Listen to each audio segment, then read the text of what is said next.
It's Saturday. ఈరోజు మా husband birthday. అందుకని చెప్పి బెంగళూరుకు దగ్గరలో ఉండే చిక్ తిరుపతికి వెళ్ళాము. ఇందులో ప్రసన్న వెంకటేశ్వర స్వామి ఉంటారు. ఇది one of my favourite temple.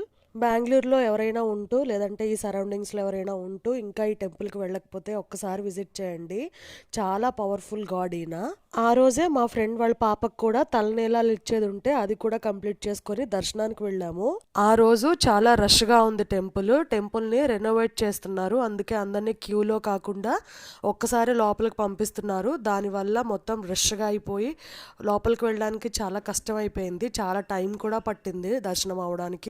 మంచిగా దర్శనం అయిపోయిన తర్వాత టెంపుల్ నుంచి బయటకు వచ్చేసిన వెంటనే ఇలా లడ్డూలు అమ్ముతున్నారు. పెద్దవైతే 200, చిన్నవైతే 400. లడ్డూ టేస్ట్ చాలా బాగుంది. టెంపుల్లోనే అన్నదానం చేస్తున్నారు, కానీ రష్ ఎక్కువగా ఉండడం వల్ల అండ్ టైం కూడా కొంచెం ఎక్కువ అయింది. సో అందుకని బయటే లంచ్ చేసి ఇంటికి స్టార్ట్ అయిపోయాము. ఇంటికి వెళ్ళే దారిలో దారంతా ఇలా తోట ఉంటే అక్కడ కొన్ని ఫొటోస్ తీసుకున్నాము.